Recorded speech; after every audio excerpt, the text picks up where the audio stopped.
Buenos días. Voy a esperar unos minutos para comenzar, 2 minutos más para que eh, puedan entrar algunas personas más que aún están en la sala de espera. Gracias a todos por su paciencia.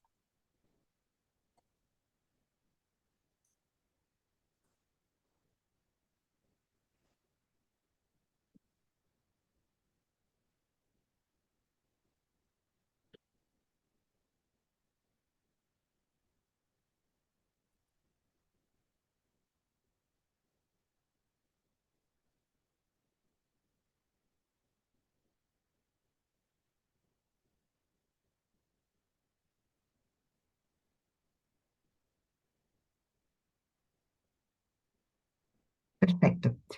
Bueno, buenos días y buenas tardes para quienes hoy nos acompañan desde diversas latitudes. Tenemos felizmente personas de 22 diferentes países conectadas el día de hoy.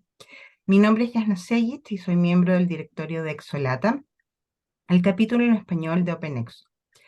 Les agradezco su interés en estas sesiones que hemos preparado para acercar las tecnologías exponenciales a nuestra comunidad en español, y esperamos que ellas puedan ser de aporte para vuestra labor. La sesión de hoy, como vamos a ver ahora en la agenda,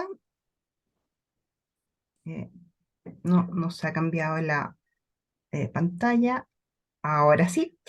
Va a comenzar con una bienvenida cortita de parte de Karina Vesprofan, que es directora de Exolata, y luego revisaremos cuál es la organización de las sesiones, cómo ellas se irán desarrollando en las diversas sesiones que tenemos preparadas, y finalmente pasaremos a la charla que tenemos para hoy de cómo la inteligencia artificial y las tecnologías exponenciales van a cambiar las empresas para siempre.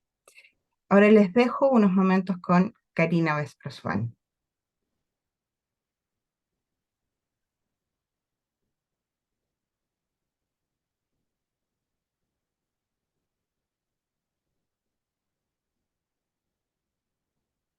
Karina, creo que tienes que... Ahí sí te escuchamos.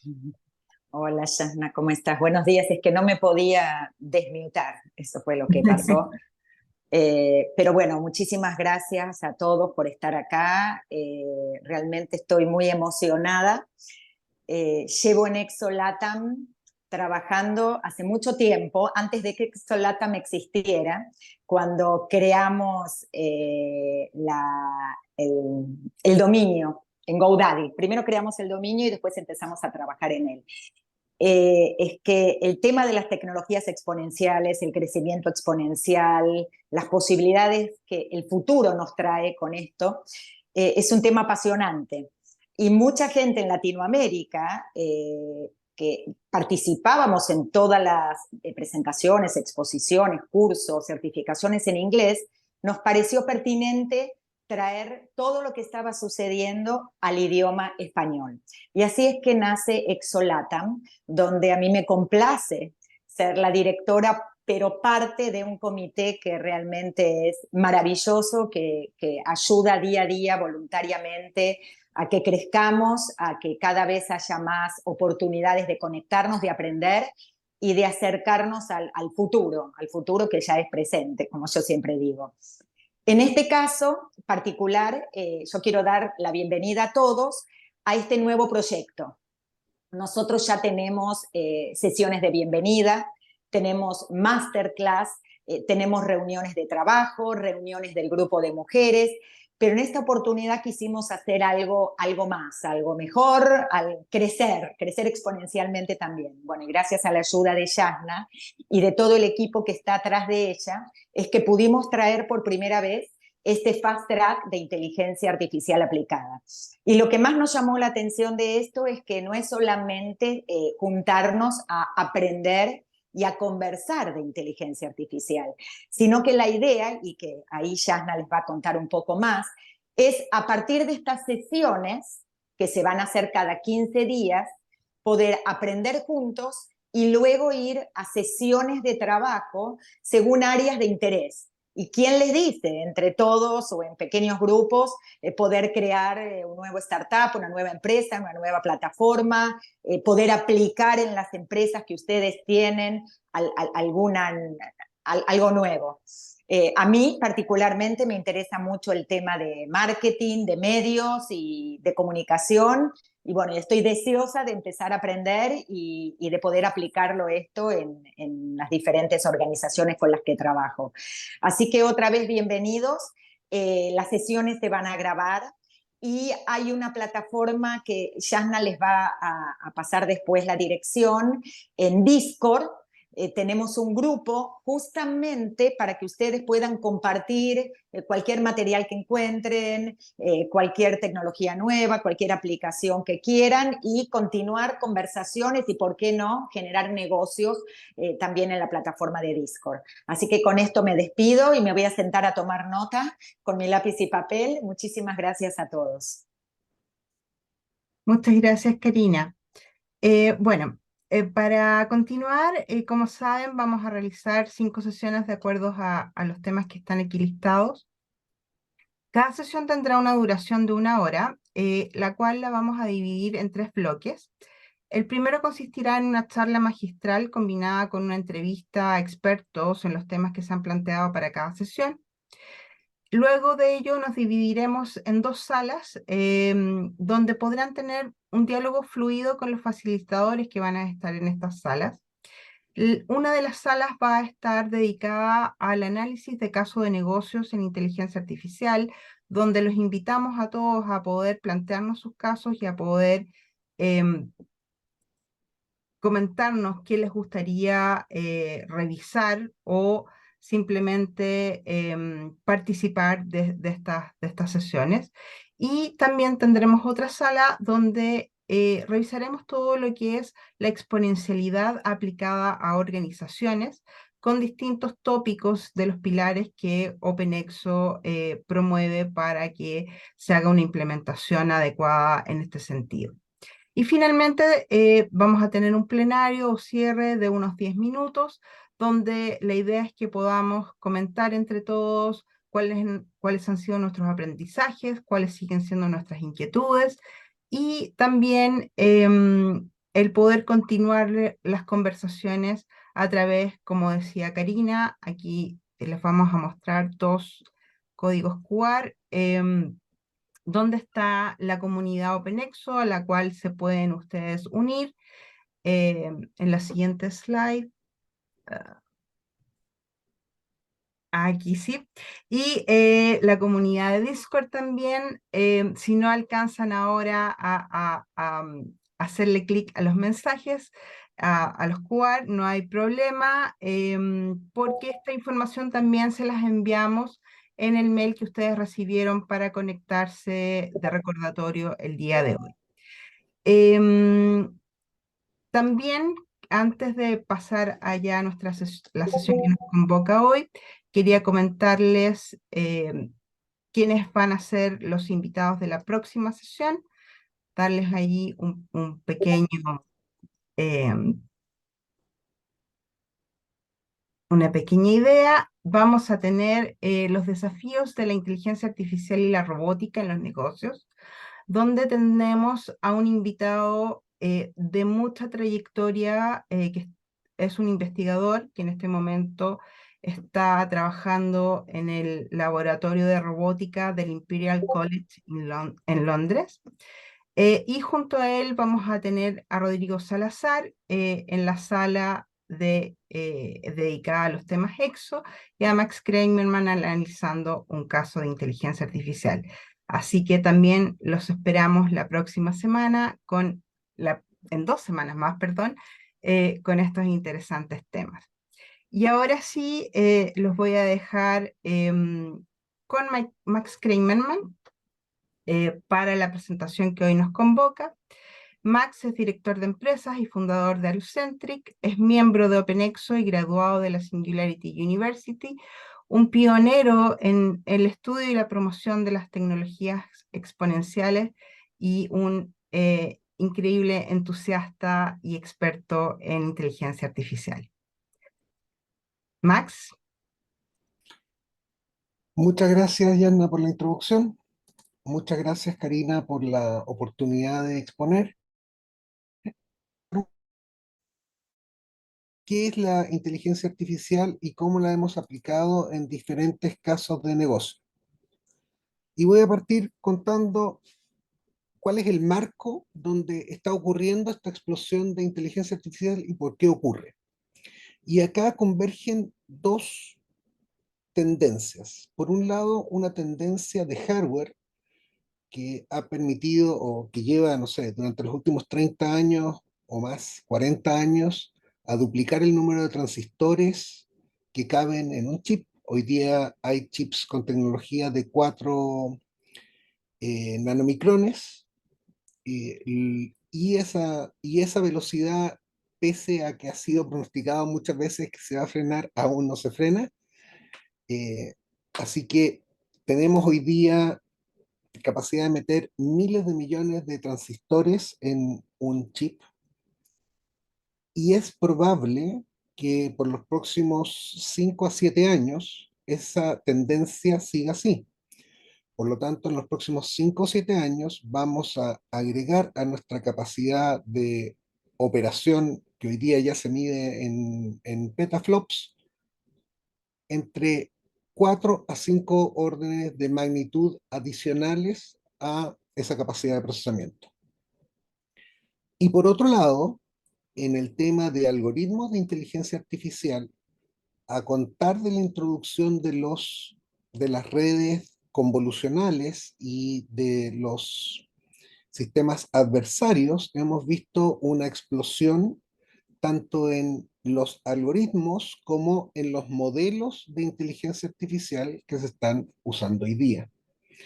De esta manera convergen acá el desarrollo de modelos, de los cuales los más populares hoy día son los LLM multimodales, que los voy a explicar en la presentación siguiente, las capacidades de hardware, que permiten tener más capacidad de procesamiento a menor consumo eléctrico en menos tamaño, y por ende la aparición de modelos de negocio totalmente nuevos que no eran posibles hace 10 años o 15 años atrás. Esa convergencia de tendencia nos permitió llegar hasta donde estamos hoy día con los modelos generativos. Y para que se entienda, un modelo generativo o LLM es un modelo que básicamente predice lo que sigue en una cadena de textos. Ahora, en la medida en que se conectan muchas cadenas de texto en una secuencia de matrices, que es lo que llamamos modelo, aparecen propiedades que emergen, digamos, de la complejidad de estas conexiones. Estas capacidades se inician con un paper de Google, que algo así como que atención es todo lo que se necesita, ¿no?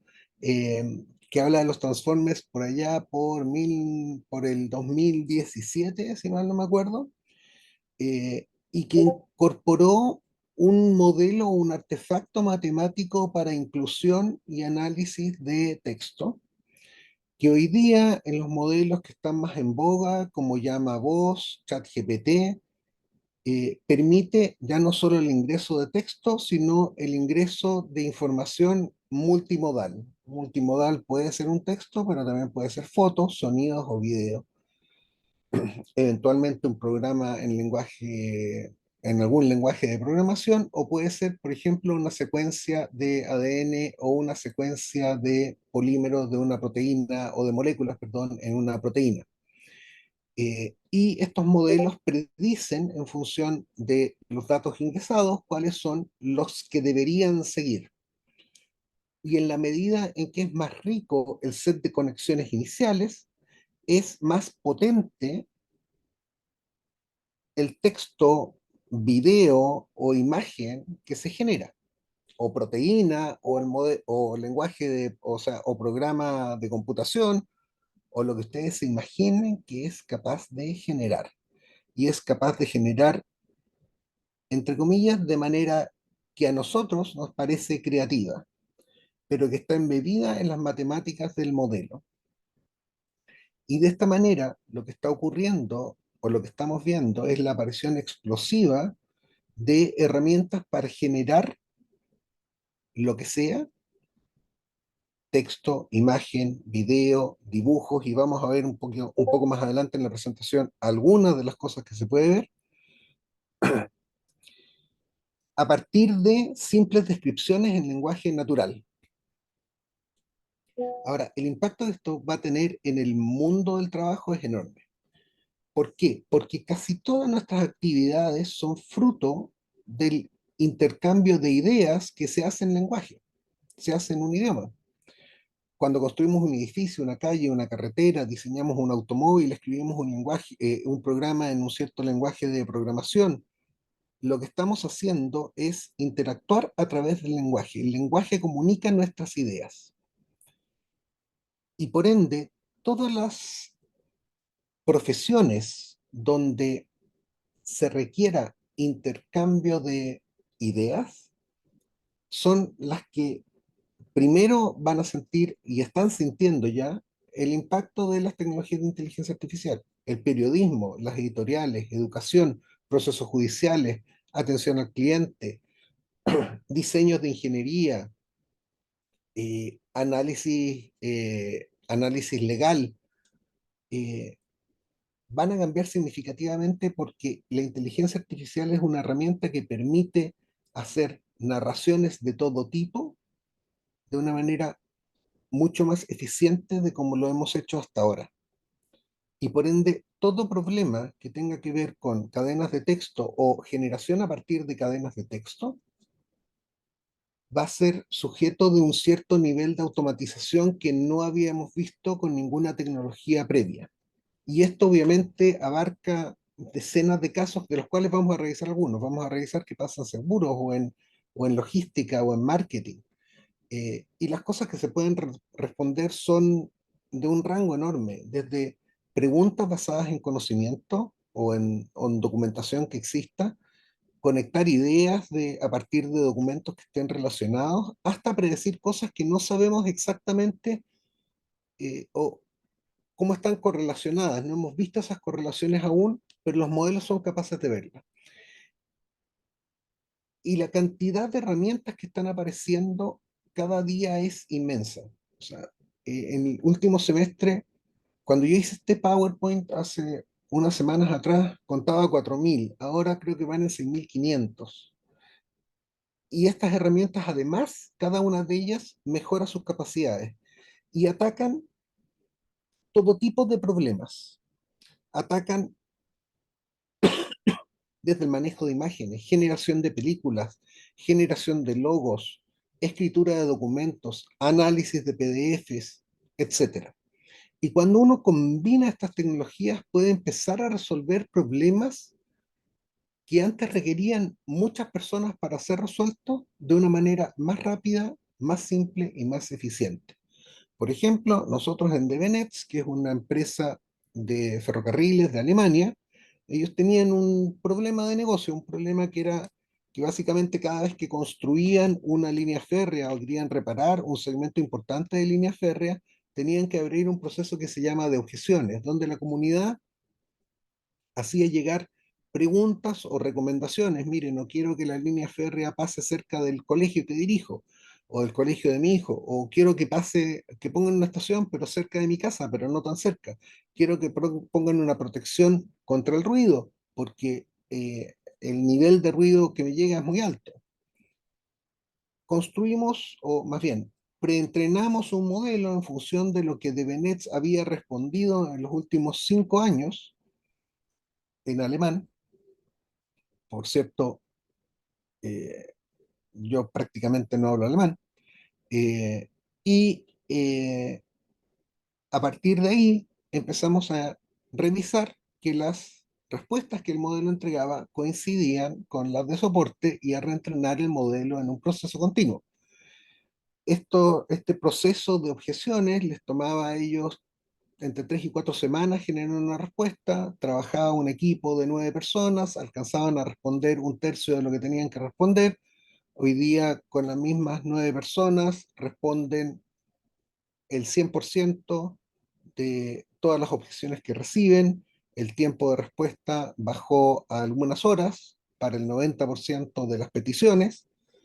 Eh, el impacto es brutal. El impacto es brutal en términos de o de reducción de gente o de velocidad de la respuesta. Entonces, cuando uno piensa ya en las empresas u organizaciones de gobierno y cómo estas tecnologías las impactan, se da cuenta del eh, abanico enorme de mejora que va a ocurrir. Por ejemplo, en la banca, uno puede conectar para efectos de análisis financiero la información de los clientes y automatizar la evaluación de riesgo. Nosotros en un proyecto con un BPO que hacía el proceso de análisis de capítulo 15 de deuda personal de Estados Unidos, eh, donde empleaba alrededor de 200 personas en India dedicadas a leer expedientes de personas que se declaraban en bancarrota y a generar resúmenes de esos documentos y recomendaciones. Automatizamos el proceso nuevamente disminuyó de tiempos de semanas a tiempos de horas, requirió menos personas para ser entregado y tiene un modelo que aprende continuamente. Por lo tanto, un problema secundario que ocurría con estos equipos humanos, que era una alta rotación de personas, desaparece. Eh, Y este caso en particular no es más que un caso especial de servicio al cliente, ¿no? En Allocentric, que es la compañía que dirijo, nosotros nos hemos especializado en medir la calidad de las interacciones entre personas y empresas. Partimos generando bots de voz y texto y nos dimos cuenta que un tema clave era la calidad de la interacción. Eh, y no solo automatizamos la interacción, lo cual significa una reducción de costo importante, sino que automatizamos el control de calidad. Y por ende la gente que antes escuchaba grabaciones hoy día se puede dedicar a una labor que tiene más valor, que es diseñar el mecanismo óptimo de comunicación con los clientes y optimizarlo continuamente, mientras que el control de calidad de escuchar grabaciones o de leer textos está completamente automatizado. Y nuevamente, ese es un proceso que demoraba semanas y ahora es un proceso que demora minutos. Sigue el mismo patrón. Y obviamente el servicio al cliente le pega a todo el mundo. Hay más personas haciendo servicio al cliente en el mundo que personas manejando un taxi. Ahora, en logística ocurre algo similar. eh, Cuando hicimos bots de automatización de los procesos de despacho y ruta, hay un impacto significativo en una cosa tan simple como la cantidad de paquetes que no son entregados y tienen que devolver a bodega. que tienen que pasar por procesos de reclasificación, etcétera, que es bastante caro, y al optimizarlo y disminuir 20-25% las nuevas entregas de paquetes, uno disminuye enormemente el impacto que eso tiene en el proceso logístico de entrega. Pero también hay modelos, por ejemplo, para optimización de inventario, hay modelos para manejos de bodega autónoma, hay más de 20 casos de aplicación de inteligencia artificial en logística. En marketing hoy día hay engines que nos permiten perfilar clientes, buscar contenidos que sean relevantes para audiencias específicas, segmentar audiencias en base a criterios que no son obvios, luego modelar el comportamiento. Nosotros tenemos un proyecto no aprobado todavía por un banco para modelar el comportamiento de clientes en función de cuáles han sido las interacciones que han tenido con agentes del banco, por ejemplo, y predecir si ese cliente va a ser un cliente fiel al banco o no, o cuál es su probabilidad de eventualmente cambiarse de banco, de manera tal que el banco pueda ajustar una estrategia de marketing específica para ese target específico. Amazon utiliza tecnologías basadas en inteligencia artificial o modelos convolucionales para básicamente ajustar precios. Así que si ustedes tienen en la familia gente que tenga diferentes cuentas de Amazon con diferentes perfiles, pueden probar y se van a dar cuenta que hay diferencias a veces no tan marginales en los precios de productos que se le ofrece a un usuario o a otro usuario. En publicidad hay hoy día herramientas de las cuales vamos a hablar más adelante, como Stable Diffusion, como Umata, etcétera, que permiten generar o acelerar el proceso de generación de una campaña, tanto desde el punto de vista de imagen asociada. Es fácil con un prompt generar 15 o 20 opciones de logo, por ejemplo, en minutos, como desde el punto de vista de la narración.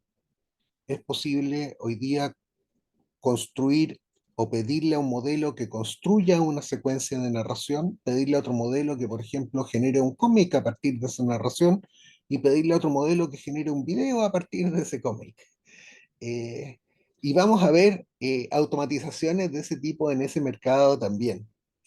En medicina, el potencial de nuevo es enorme. Hoy día hay bots funcionando, NHS en Reino Unido, a lo menos en Moorfields, que es el que se dedica a temas de visión, está trabajando en un bot de asistencia clínica que va a estar conectado a las fichas de los usuarios, que fue entrenado con las fichas de los usuarios y que va a ayudar a los doctores a realizar un mejor diagnóstico.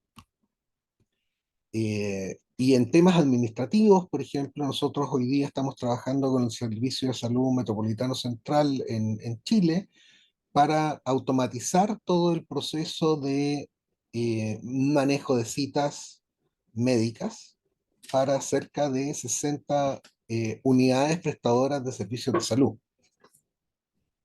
Entonces, el impacto en medicina, de nuevo, es enorme. Y esos son solo algunos ejemplos. En recursos humanos, nosotros con Manpower de México trabajamos bots de reclutamiento y el impacto fue significativo tanto en términos de reducción de tiempo en cubrir la plaza, como de reducción de los costos de contratación, porque básicamente estos bots contactaban a muchísimas personas, sobre todo para trabajos no calificados. eh, y hay hoy día bots aún más potentes que son capaces de hacer entrevistas a los candidatos o de hacer resúmenes a los currículums de las personas de una manera bastante más eficiente que los ATS, que en la tecnología que existía hasta hoy. Y en educación o en capacitación, lo que vamos a ver pronto, que ya se está trabajando en universidades como Cambridge y otras, y de las cuales va a hablar Gonzalo Tomarelli en una charla en un par de semanas más, aquí mismo, bots de capacitación y entrenamiento que van, en el fondo, siguiendo el desarrollo educativo del, em, del pupilo a lo largo de todo el ciclo de capacitación.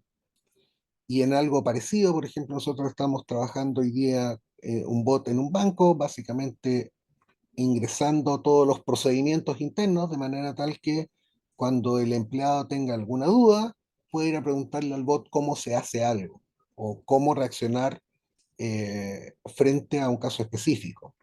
Y tenemos compañías como Sinticia, por ejemplo, donde uno ingresa a un PowerPoint y elige un personaje artificial que parece persona, y también hay una compañía NextGen que hace exactamente lo mismo, eh, y en 15 minutos tienes un curso hablado en el idioma que tú quieras, con el acento que quieras, con el personaje que quieras, explicando paso a paso a quien quiera aprender. El impacto en recursos humanos va a ser enorme.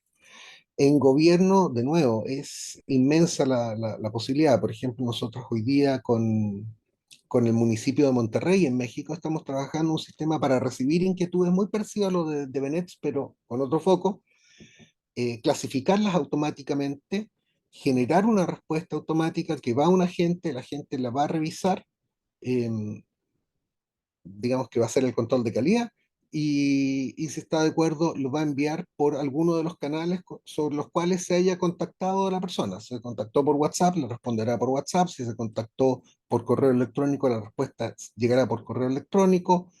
Eh, si lo hizo por teléfono, eventualmente se le puede enviar un SMS con el link de la respuesta en página de gobierno, etcétera. Pero las aplicaciones no solo son de cara a los ciudadanos, sino que internamente hay posibilidades de automatización, por ejemplo, en los procesos de rendición de cuentas, que es un proceso repetitivo, basado en gestión documental y que podría ser resuelto perfectamente bien por un modelo. En operaciones mineras tenemos un caso interesante descrito por McKinsey. Ellos trabajaron con Freeport, básicamente ajustando en base a los datos obtenidos por sensores y por toda la red IoT de las plantas de procesamiento y de chancado y molienda. Lo que hicieron fue ajustarlas en función del tipo de material en tiempo real, de manera tal que cuando entraba un material particulado de unas ciertas características, todo el circuito de la planta y posterior se optimizaba para ese tipo particular de material. El impacto está bien descrito en el paper de McKinsey, fue el equivalente a abrir una mina de cobre nueva, pero en vez de necesitarse los 6 años que se necesitan en Australia o 12 que se necesitan en Chile para abrir una mina de cobre, se necesitaron básicamente meses. Eh, en, en, en el caso nuestro, nosotros estamos trabajando con una empresa de ingeniería de proyectos para tener un chat donde está, o un bot, eh, donde está la historia de los últimos 50 proyectos de 50 años de proyectos de ingeniería de detalle, de manera tal que cuando se reciba un nuevo requerimiento de ingeniería de detalle, por ejemplo, de una represa, un ingeniero puede ir a preguntar por, ok, ¿qué proyectos hemos hecho de represas en suelos de estas características, de este clima, con este flujo hídrico? Y el bot le responde entonces con los nombres de esos proyectos, las copias de los PDF y un resumen de cada uno de los proyectos involucrados. Tema que antes se hacía con 6 personas en una biblioteca y que demoraba semanas. Adivinen qué, se hace con menos gente y demora minutos. Sigue el mismo proceso. Eh, en temas jurídicos ocurre, hay un caso muy divertido aquí de una persona que le pidió a ChatGPT generar una defensa y ChatGPT le inventó hasta casuística. No, claramente esa persona no ajustó bien los hiperparámetros del modelo ni la temperatura, eh, pero perfectamente es posible conectar hoy día un modelo a un sistema donde estén, por ejemplo, juicios que los resuma de manera automática, que redacte una respuesta a un cierto escrito, y que vaya, por ejemplo, un abogado humano para que él lo edite y lo envíe. Eso hoy día es relativamente simple de hacer. Eh, Ahora, si se fijan, lo que ocurre en general es que tenemos procesos donde participan muchas personas, demora mucho tiempo, corresponden a procesos de análisis o basados en gestiones documentales, y en todos ellos uno puede incorporar inteligencia artificial. Todavía es necesario mantener personas en el loop, personas que de alguna manera hagan control de calidad y apliquen sentido común y experticia en la generación de la respuesta. Y por otro lado, el control de calidad es clave, tanto automatizado. Nosotros, por ejemplo, cuando generamos bots basados en conocimiento, hacemos un bot y hacemos un bot que controla al bot. Eh, Eso es clave. Pero además, la persona que está al final, eh, de alguna manera, su trabajo, al automatizarse la cadena previa, su trabajo se pone en una escala de valor distinta. Es como en un trabajo manual, por ejemplo, seguramente antes de existir el taladro, los agujeros se deben haber hecho a mano, y alguien inventó el taladro, y eso permitió que, el taladro eléctrico digo, y eso permitió que el proceso fuera más rápido, fuera más eficiente, y probablemente siguió un proceso de mejora de calidad continuo que nos lleva a lo que hoy día, taladros que funcionan perfectamente bien y que hacen agujeros como deben hacerlo. La regulación, y eso lo hemos visto, por ejemplo, en el caso reciente de la Ley de Derechos del Consumidor de España, que fue eh, promulgada en mayo de este año, si mal no me acuerdo, va a obligar a que hayan personas que dirijan el proceso. Si afecta a personas ese proceso de negocio, va a obligar a que hayan personas, a que tú siempre puedas llegar a una persona que te responda. Y eso es importante en términos del impacto de explicabilidad de los modelos, que vamos a hablar un poquitito más adelante. Eh, y es algo que vamos a ver eh, continuamente, digamos. Entonces, resumiendo, cuando vamos a pensar en aplicar inteligencia artificial en una empresa, los casos más obvios van a ser los de interacciones con los clientes. Vamos a recibir cosas, audios, documentos, textos. Vamos a transcribir eso a texto para analizar, y eventualmente lo vamos a... Y voy a hablar un poquitito de qué pasa atrás de la cortina, digamos, en el siguiente slide también, pero toda esta información que yo transcribo la transformo en un vector para que pueda ser inyectada a este modelo de inteligencia artificial, y una vez que ese modelo es entrenado con la información que yo le he agregado, viene el desafío de preguntarle para obtener una respuesta que me sirva. Y a eso le llamamos prompting, que va a ser un campo de desarrollo. Hay por ahí un curso de OpenAI, eh, creo, sobre prompting, eh, con Coursera, que es muy interesante. Y ese va a ser un campo de desarrollo importante, sobre todo para la gente que estamos en tecnología.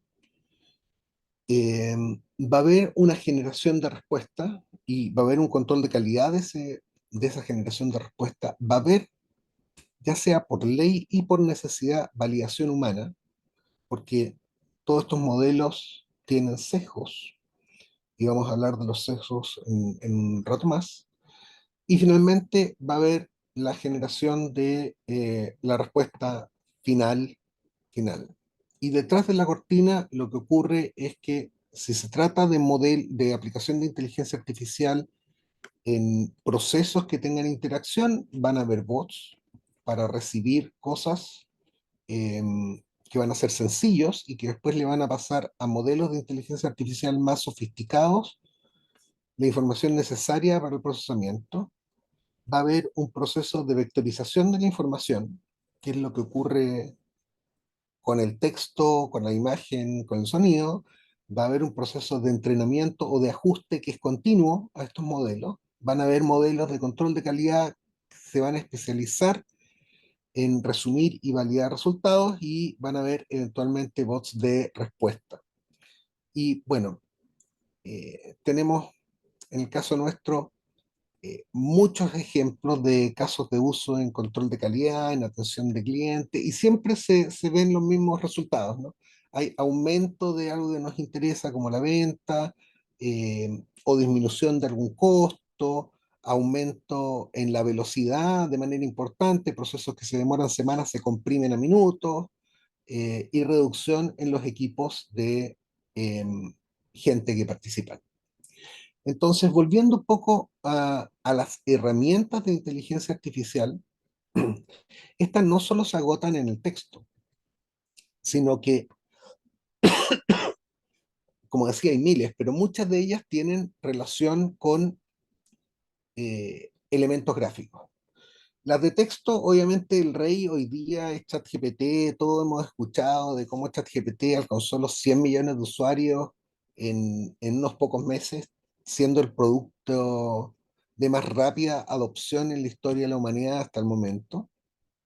Hoy día, además del modelo de ChatGPT, que es propiedad de ChatGPT y cuyo desarrollo lo controla OpenAI, perdón, es propiedad de OpenAI y que su desarrollo lo controla OpenAI, hay modelos que hoy día son comparables y hasta más eficientes en tareas como generación de código. Tenemos modelos como Claude, Llama, Llama 2, Vicuña, que para tareas específicas funcionan inclusive mejor que ChatGPT.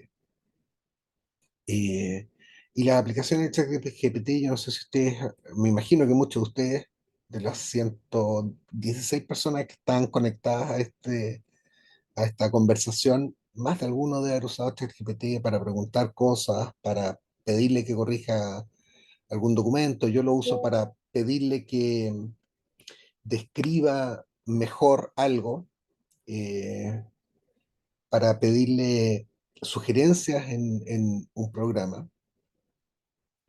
Pero no todas las necesidades, insisto, tienen que ver con texto. Por ejemplo, si yo quiero diseñar la portada de un libro, hay herramientas como Stock Image que me permiten básicamente eso.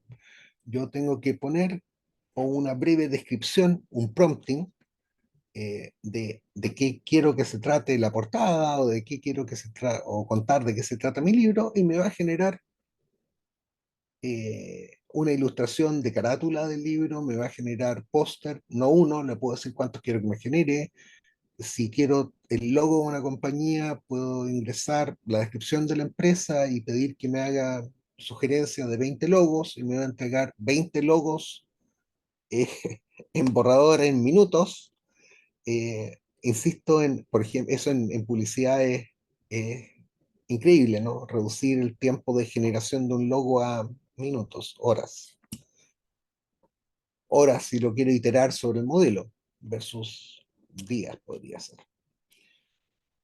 Después yo puedo tomar esa descripción inicial, ese logo, y pedirle a Tom que me escriba una historia, que me genere un cierto apoyo visual de eso, que lo cargue en un documento. Luego puedo ir a Umata o a pdf.ai y cargar ese documento y generar un bot para que pregunte de contenidos, y en función de las preguntas de ese contenido yo puedo diseñar imágenes. Y aquí siempre me detengo porque a mí me gusta mucho el arte, y me impresionó, primera, digamos, la primera de estas imágenes, que corresponde a un prompt realizado, esto creo que fue a principios de este año, a finales del año pasado, y fue presentado en un concurso de arte en Kansas y lo ganó. Y esta es una descripción de dos personas clásicas mirando un mundo paralelo a través de una ventana redonda. Eh, Ahora, después de que eso ocurrió, eso fue generado con Stable Diffusion, y fue el primer modelo de inteligencia artificial que ganó un premio. El segundo caso muy popular ocurrió este año, a principios de año, con el concurso de fotografía de Sony, y corresponde a la imagen que está al medio. Una persona generó mediante prompting esta fotografía y esta fotografía fue elegida como ganadora del concurso y la persona que generó la fotografía envió una nota a Sony diciendo que esto fue generado por inteligencia artificial y que en realidad no se trataba de una fotografía, sino de una prueba conceptual. La cosa es que ganó el concurso. Y al lado está una imagen generada con Midjourney que a mí me gusta mucho porque es un prompting que genera una imagen profundamente creativa, ¿no? Eh, y eso es algo que vamos a ver a lo largo de todas las herramientas generativas de arte. Un proceso que simula de manera bastante eficiente creatividad. Entonces, la pregunta obvia, después de que uno ve todos los procesos de negocio que se pueden afectar, que uno ve el impacto que tiene potencial y real que hoy día está teniendo en el mundo de las artes, que ve lo que puede significar en términos de capacidad creativa, es ¿qué haremos los humanos? Y probablemente esta no es la primera vez en la historia de la humanidad que los humanos nos preguntamos qué vamos a hacer los humanos. Cuando eh, se inventó el automóvil, seguramente la gente que hacía herraduras, la gente que reparaba carrozas, se preguntó, bueno, ¿y ahora a qué me voy a dedicar? Y se dedicaron a reparar automóviles y a cambiar neumáticos. Una cosa parecida nos va a ocurrir a nosotros. Los humanos primero vamos a apoyarnos en esta tecnología. Estas tecnologías, más que estar orientadas específicamente a reemplazarnos, están orientadas a empoderar nuestro trabajo y vamos a tener agentes, por lo tanto, capaces de hacer más cosas, por ejemplo, en atención al cliente. Vamos a tener ingenieros capaces de producir proyectos más complejos, analizar proyectos más complejos más rápidamente. Y por ende, una de las cosas que tenemos que aprender es a pedir en términos de prompting de las herramientas que estemos usando. Vamos a ver que todas las herramientas relacionadas con manejo de procesos de negocio van a incorporar elementos de inteligencia artificial para asistir a las personas en ser más eficientes. Y tenemos que subirnos a ese carro, porque si no, otra gente se va a subir por nosotros. Eh, una cosa que va a ser clave es que estos modelos van a producir elementos que van a ser borradores y que van a ser sujetos de control de calidad de nosotros, de los humanos. Vamos a poder hacer más cosas de las que hacemos hoy día.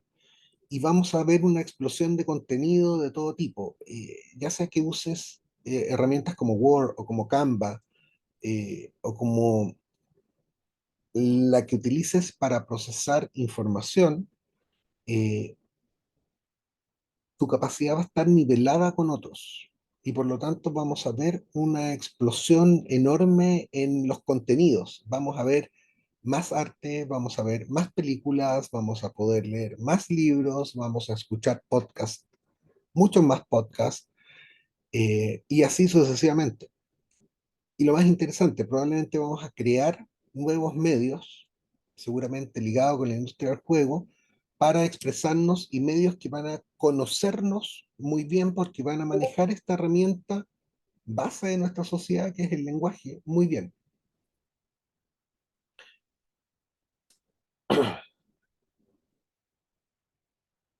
Si bien en el manejo del lenguaje vamos a ver una explosión, como decía, de todo tipo de contenido generado, en ciencias básicas es probable que sigamos siendo protagonistas por un buen rato. Eh, es probable que veamos el desarrollo de modelos muy específicos para problemáticas muy específicas. Por ejemplo, modelamiento de proteínas. DeepMind sacó un modelo que se llama AlphaFold, que genera digamos, es capaz de predecir adecuadamente cuál es la forma de una proteína en particular, y eso es muy, muy importante si uno desarrolla aditivos, si uno desarrolla eh, eh, todo tipo de proteómica, digamos, que que a uno se le ocurra.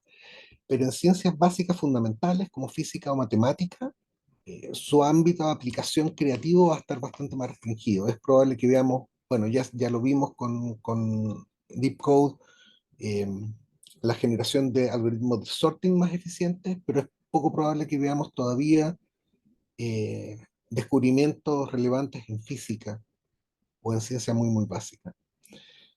Lo que sí vamos a ver, como decía, es una explosión de modelos para áreas súper específicas de conocimiento. Y todo esto nos va a llevar a enfrentar un problema que como sociedad hoy día somos mucho más conscientes de lo que éramos hace 25 años atrás, que es el problema de los sesgos y de los sesgos de arrastre de información. Como estamos entrenando a todos estos modelos y todas estas capacidades en función de documentos e historia que tenemos, existe un riesgo importante de que estos modelos reproduzcan esos sesgos y por lo tanto el mejoramiento de normas éticas y legales para controlar la producción o lo que la aplicación de lo que estos modelos produzcan va a ser súper relevante. Como vamos a ver después con Rodrigo en la conversación sobre robótica, la interconexión de inteligencia artificial con el mundo físico abre posibilidades súper, súper interesantes. Eh, y un tema que sin duda va a quedar todavía muy lejos del alcance de robots y inteligencias artificiales van a ser las tareas de presión en mentes de alta complejidad, o sea, un gaffer. Eh, Eso todavía nos quedan muchos años antes de que se automatice.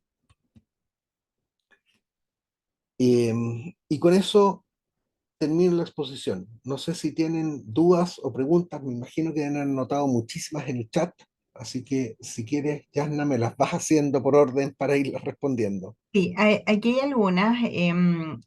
Carlos y José Arrián estaban preguntando respecto de justamente los sesgos, las alucinaciones y la privacidad de los datos. También si es necesario tener una estructura de data governance previa para poder sacarle el mejor provecho a estas soluciones de inteligencia artificial. No sé si puedes ahondar un poquito más en ese tema. Sí, a ver, bueno, hay varias preguntas en una. Em, Respecto de los sesgos, privacidad de información y seguridad de la información, en mi empresa anterior era de seguridad de información. Trabajé en ese campo 20 años. La norma ISO 27001, que es la que básicamente guía el modelamiento del proceso de asegurar seguridad de información, está basada básicamente en la existencia de eh, políticas, procedimientos que eran ciento y algo, tendría que releer la norma, 130 y algo, si mal no me acuerdo, y normas y herramientas entonces que aseguren el cumplimiento de esas normas. Y la inteligencia artificial agrega una complejidad adicional, pues a ver, cuando uno procesa mediante un modelo de información, la inteligencia de ese modelo o lo que se va a procesar queda descrito por los ponderadores o los pesos con que ese modelo va a, a trabajar la información inicial. Y esos ponderadores o pesos son determinados por la información que yo tengo, con la cual alimento ese modelo. Por ende, si esa información tiene un sesgo, el modelo va a tener un sesgo. Si esa información fue alterada, es posible que el modelo me arroje en casos de borde resultados inesperados. Por tanto, lo que vamos a ver es agregar a los procedimientos, normas y controles algunos específicos para detectar esos sesgos, para detectar información adulterada. Y en ese sentido, el caso de la gobernanza está bien descrito. Yo no sé si es un requisito previo, pero sin duda eh, se vuelve más exigente, porque finalmente, o más exigible, porque finalmente yo necesito saber qué data tengo para entrenar mis modelos o para customizar los modelos que quiera customizar. Eh, ¿Dónde está esa data? ¿Quién es el dueño del proceso? ¿De qué manera esa data puede estar sujeta a problemas de sesgo o problemas de contaminación? Y por ende, ¿qué procesos tengo que aplicar para solucionar esos potenciales problemas de sesgo o contaminación? ¿Y cómo la voy a operar? Eh, por ahí escribí un documento, no sé, de unas 3 páginas y tengo algún paper escrito en el tema de seguridad de información relacionada sobre todo con aplicaciones bancarias.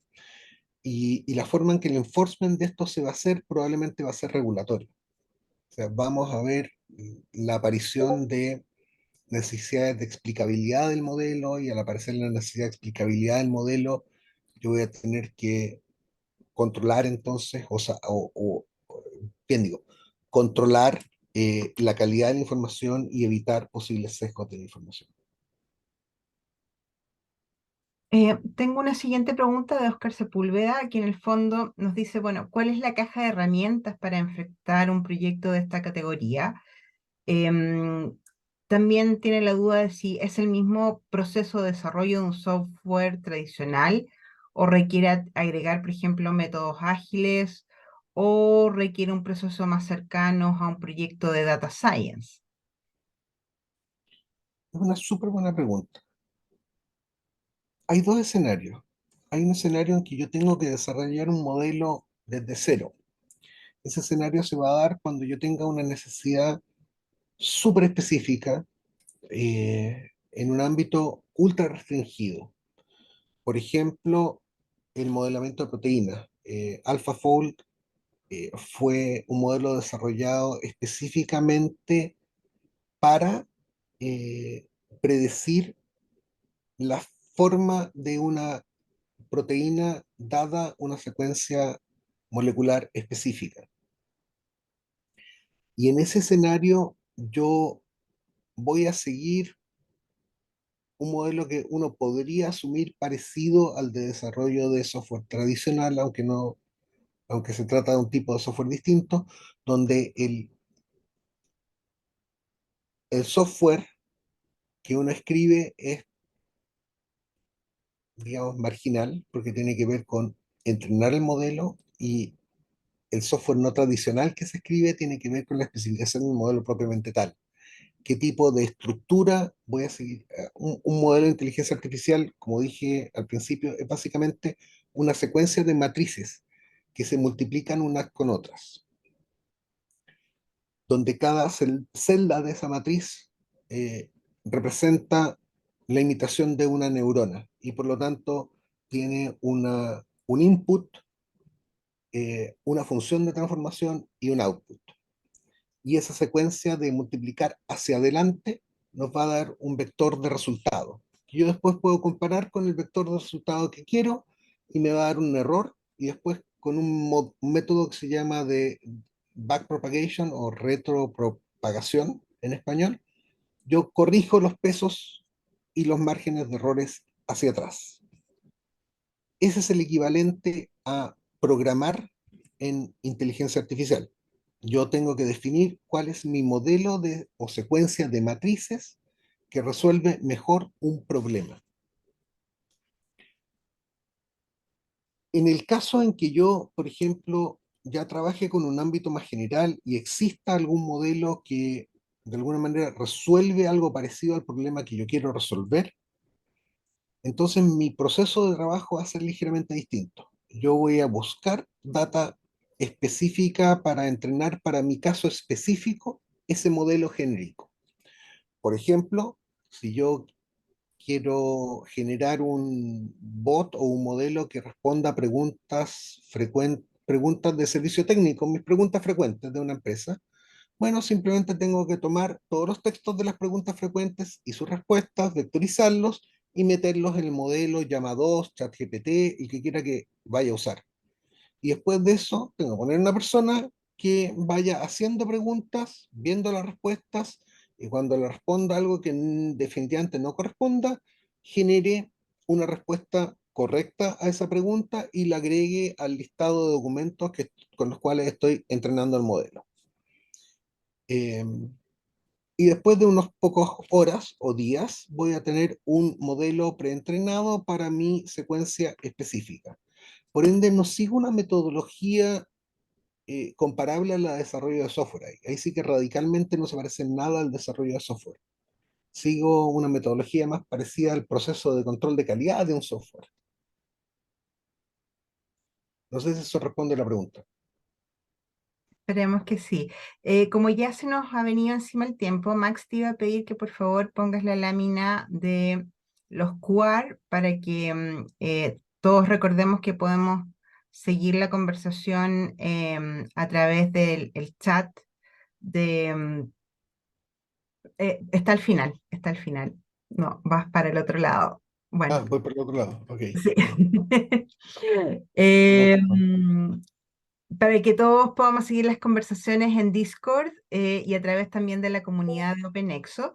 Y mientras ustedes ven los códigos, también podemos completar la última pregunta, agradeciéndole a Max, de Carlos, que nos dice, bueno, tenemos todos estos modelos justamente que tú estabas nombrando, GPT-3, GPT-4, Claude, Llama. ¿Cómo sé cuál seleccionar o hay algún modelo que es específico o mejor para un caso de uso específico? Es una muy buena pregunta. Esa es una súper buena pregunta. No hay un criterio. A ver, primero, los modelos cada 9 a 12 meses cambian de manera bastante espectacular. Llama salió, no me acuerdo, en marzo, ahora ya vamos en Llama 2. eh, ChatGPT sacó el 4 hace no demasiado tiempo, si mal no me acuerdo, fines del año pasado, y vamos a ver ChatGPT 5 relativamente pronto. Es una velocidad relativamente inhumana a la que se están generando modelos. Entonces, mi sugerencia en ese caso es, cuando yo tenga un problema específico de negocio, por ejemplo, de código, tengo que meterme a buscar qué es lo último que ha salido. Hugging Face puede ser un buen lugar para buscar. Hugging Face es un sitio donde hay muchísimos modelos cargados y donde se lleva un catálogo interesante de modelos, eh, pero no hay un modelo general que uno pueda recomendar. Son específicos de cada problema y entre comillas, mejor va cambiando de tiempo en tiempo. Por ejemplo, nosotros hacemos bots de voz, como les contaba, y hicimos nuestro propio modelo de speech to text, o sea, que transcribe voces a texto, pero hoy día usamos 4 modelos para transcribir voces a texto. Cuando uno de nuestros bots atiende una llamada, enviamos el request a nuestro modelo de speech to text, enviamos el request a un modelo de Whisper, a un modelo de Google, a un modelo de Whisper es de OpenAI, eh, a un modelo de DeepGram, y el que nos responde primero sobre cierto umbral de calidad es la respuesta que tomamos como correcta. Vamos a ver probablemente desarrollos de ese tipo, digamos, que van a tomar no un modelo, sino que una vez toma más de un modelo y elige en función de un criterio probabilístico cuál es la respuesta que considera más adecuada o más correcta al prompt que le fue ingresado.